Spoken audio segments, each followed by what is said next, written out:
Learning outcomes.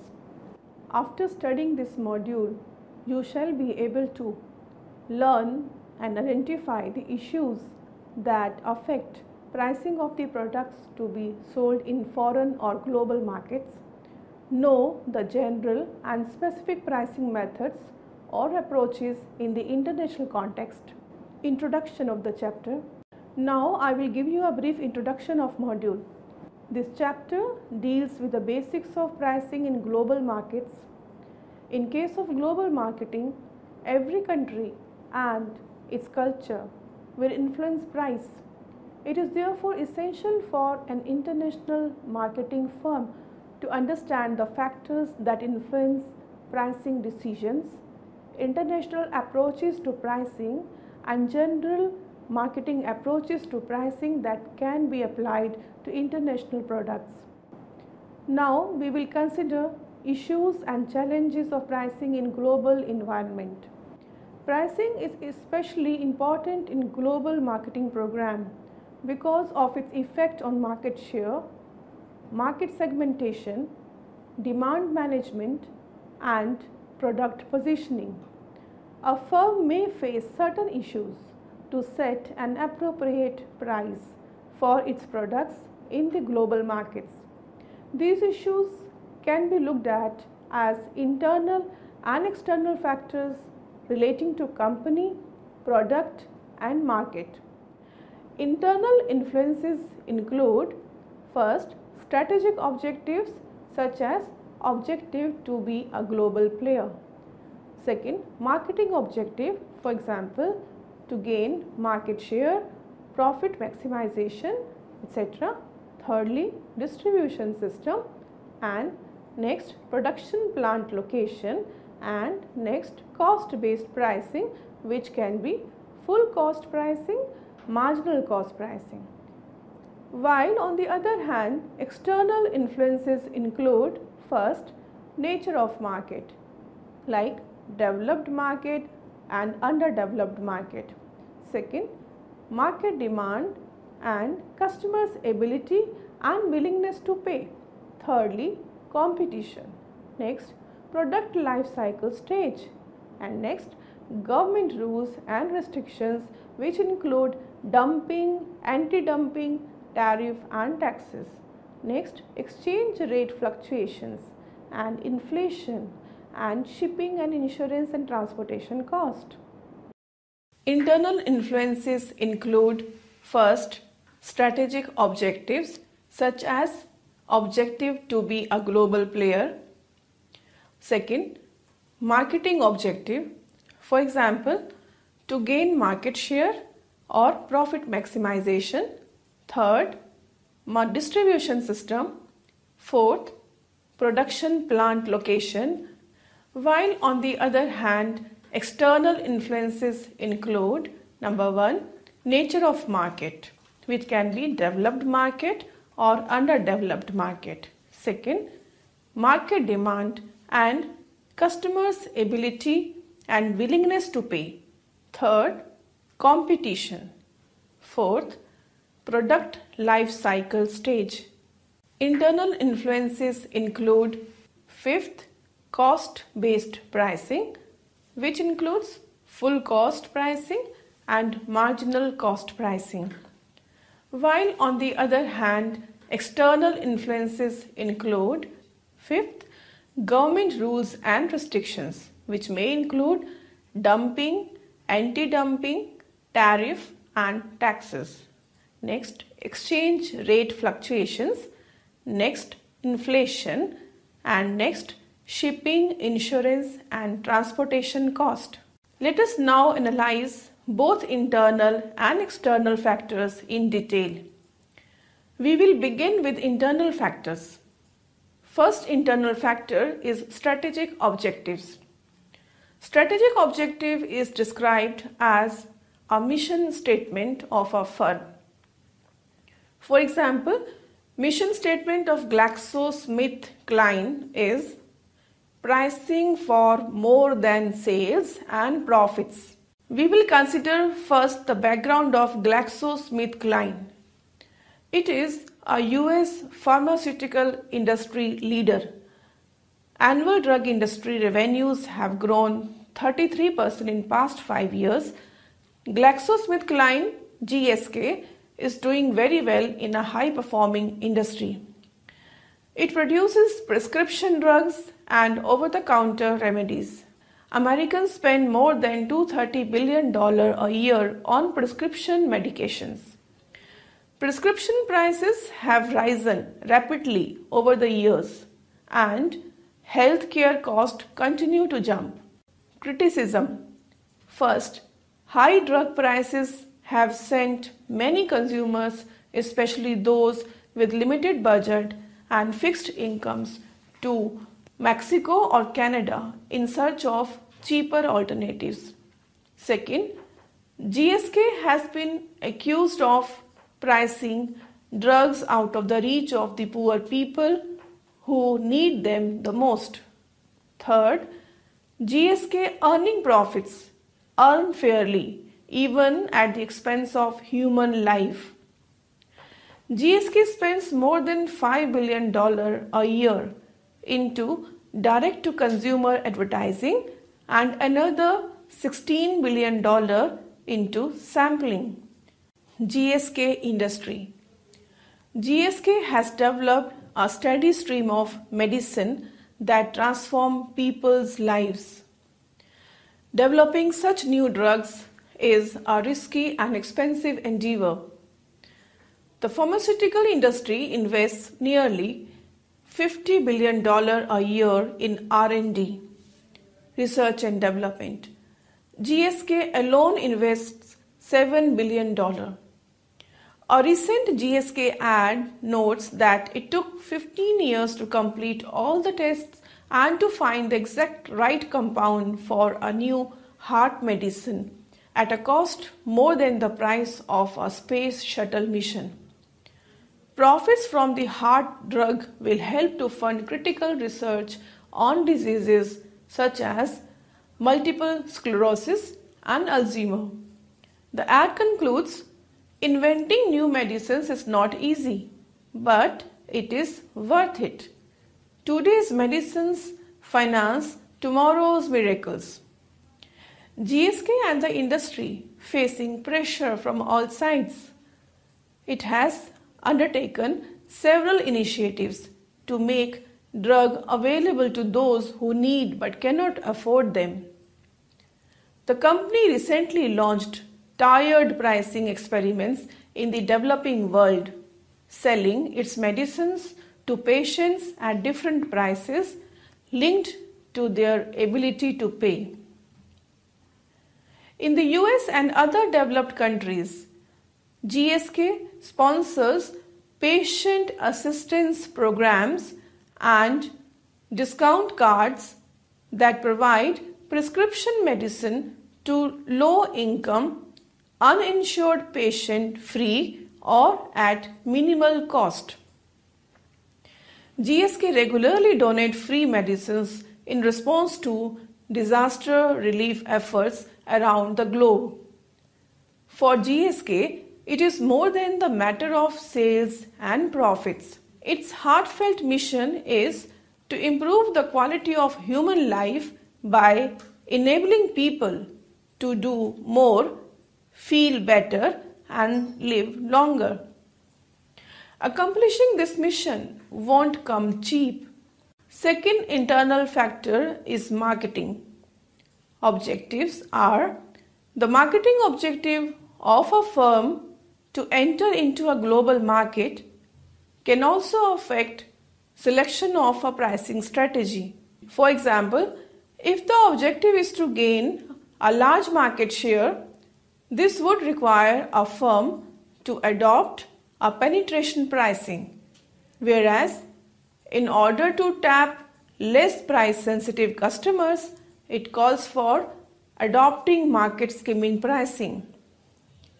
If the firm is a large international player, it may decide to operate at a loss in a few markets or remain locally presented to maintain its economies of scale and its reputations as an international player. Third internal factor which needs to be considered is distribution system. Firms trying to penetrate the global markets must consider their distribution network. If they are distributing their products abroad using franchise licenses rather than selling wholesale to the local distributors, prices set would be different because of their different profit structure. They would have good price control and can adjust prices quickly in response to competition. Fourth internal factor is physical location of production plant. The location of production plant determines the extent to which a firm can control costs and price its products fairly. If the firm decides to locate the manufacturing plant in the home country and only exports overseas, the production cost could remain very high.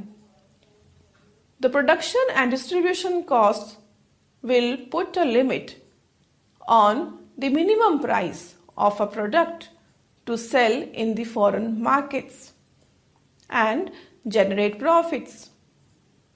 However, if the firm sets up the manufacturing in the foreign market in order to take advantage of lower material and labor cost and exchange rates, this will require a firm to put ceiling on the maximum price. The price set would be lower than in the domestic market and still make good returns. Now we will consider the external factors. First is nature of market, also known as market size. It refers to the potential volume of sales. For larger countries with the potential for more sales, the price may be set lower, and for smaller countries with lesser potential, price may be set higher. Second external factor is cultural variation. Every country and culture within the country influences the pricing. Cultural variations of customers in different countries may take the form of difference in perceiving the value of the product, customer behavior, which in turn affects their willingness to pay. In United States, women's fashion products are seen as a status symbol and therefore they are willing to pay high prices. Customer profile is a part of cultural variation like education level, income, lifestyle and preferences. It helps in setting the prices accordingly. Prices of many products in USA are set high and low in poor and underdeveloped markets. Third is global market competition. Competition and threats in the global market make price flexibility an essential in competing with the competitors. If the global market has more competition and threats, price adjustment in terms of raising the price, called price skimming, or lowering the price, called predatory pricing, will become essential. When the market has few threats, a little price adjustment may be needed. Only those products which are specialized and offer a technological edge can provide price flexibility. The firm may be able to set a premium price and compete on the basis of improved quality and additional features or innovations. What value customers place on these innovations is required to be examined. Fourth is government rules and restrictions. While selling products abroad, firms must consider rules and restrictions imposed by the government of the concerned country. For example, rules regarding price ceiling and price floor. Regulations placed on prices of similar products may affect potential demand and price of firm's products. Setting limit on gross margin. Dumping, which is selling products at home at higher prices and using profits to sell at much lower prices in the foreign markets to build market share and to suppress the profitability of competitors at home. Restrictions on repatriation of profits by multinationals, tariffs, etc. Fifth external factor is fluctuations in foreign exchange rate. Currency exchange rate vary from country to country. Therefore, similar products in different countries may be priced differently. If the domestic currency is valued low, this will make import expensive and exports relatively cheap for foreign customers to purchase, and a high value currency will make export expensive and import relatively cheap. Exchange rate fluctuations may hinder an entry to a market because of changing cost of material and labor in a short period. Firms need to adopt a flexible price strategy in this regard to adjust to fluctuations in exchange rate. Preferably, a firm should select those markets where economy and exchange rate have been remained stable over a long period of time. When domestic currency is valued low, the exporting firm can follow the following strategies. For example, expand product line, add more costly features, exhibit price benefits, shift to in-house manufacturing, adopt full cost pricing in old markets and marginal cost pricing in new markets, bill customers in their own currency, buy service like advertising, insurance, transportation in home country, quick repatriation of foreign earned income, and when domestic currency is valued high, it must purchase needed service abroad, keep the foreign earned income in host country, use marginal cost approach, shift manufacturing abroad, engage in non-price competition and cost reduction. Sixth factor is inflation. In parts of the globe where inflation rates are very high, firms face the challenge of setting price and controlling costs. They may find some solution in product component or package modification, finding low-cost supplier for raw materials, shortening credit terms, including price increase clause in the agreement, pursue rapid inventory turnover, quote price in stable currency, or exit. Seventh factor is price increase.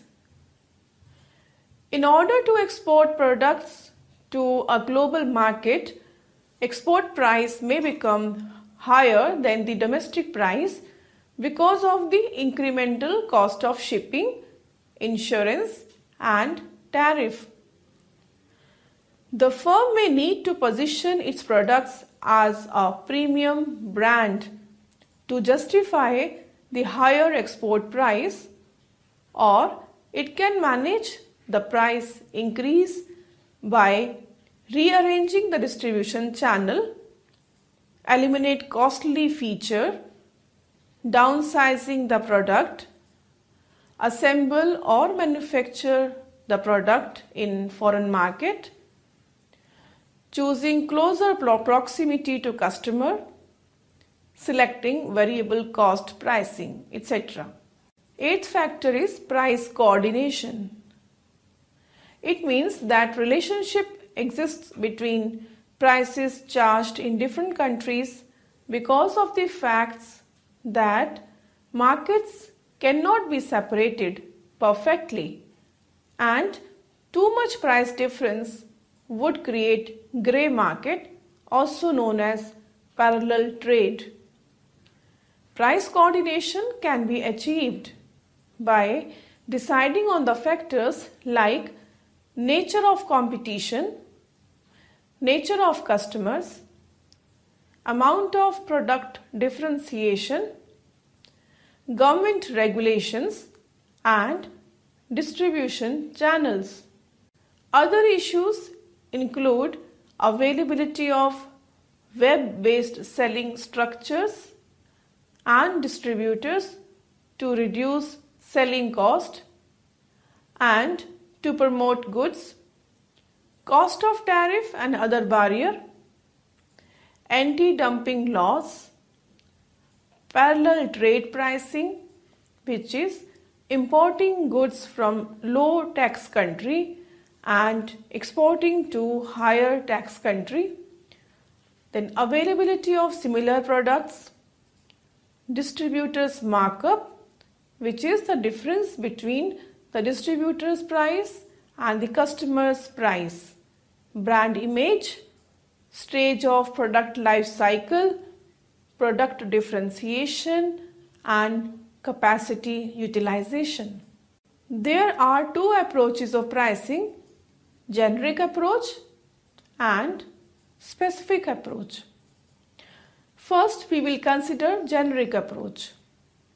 Most generic approaches to pricing which can be applied to global products are penetration pricing, price skimming, psychological pricing, promotional pricing, geographical pricing, value-based pricing, product line pricing, optional product pricing, and captive product pricing. Among specific approaches to pricing, first is transfer pricing. In this case, products are sold by a firm's subsidiaries in order to reduce the tax burden. Prices are set by the firm at home and products are sold to a foreign subsidiary, which then uses the generic methods of pricing to decide the profit margin and the market price that it thinks it can fetch. Transfer price can be set low or high. In case of low price, the seller loses and buyer gains. And when transfer price is set high, the seller gains at the expense of buyer without affecting firm's profits in total. Second specific approach to pricing is non-cash payments. This method deals with pricing goods in such a manner that instead of receiving payment, only goods are exchanged. It includes counter trade, where goods are exchanged for goods between international firms. It takes the form of barter, buyback, counter purchase and switch trading. Barter is reciprocal commitment related to purchase to goods. It is buyback when unsold goods are agreed to be taken back by the exporter.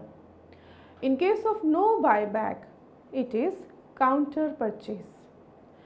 It is switch trading when a transaction extends over a long period of time and third party is involved to clear the accumulated credit surpluses. For example, country A has large credit surplus with country B.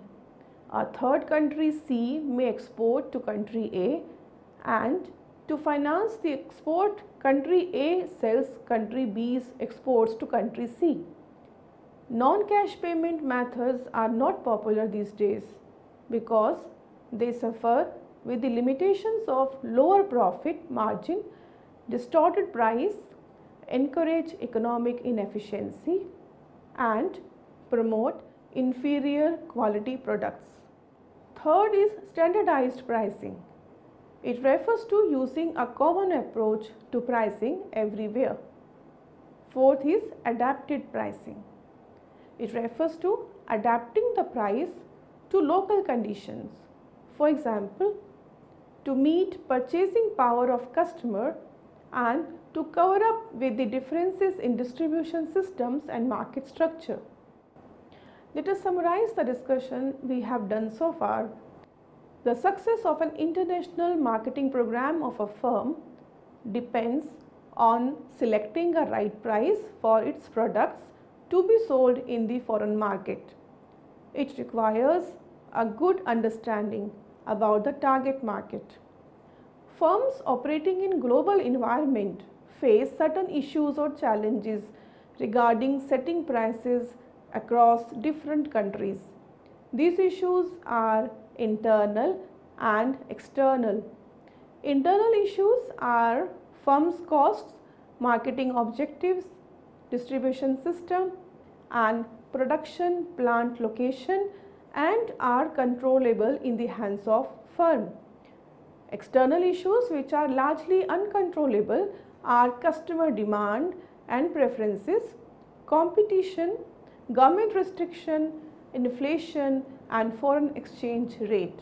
The common approaches of pricing which can be applied are penetration pricing, skimming, psychological pricing, premium, promotional, value-based and many more. The approaches used especially for international pricing are transfer pricing, non-cash payment including counter trade and counter purchase, etc., standardized and adapted pricing.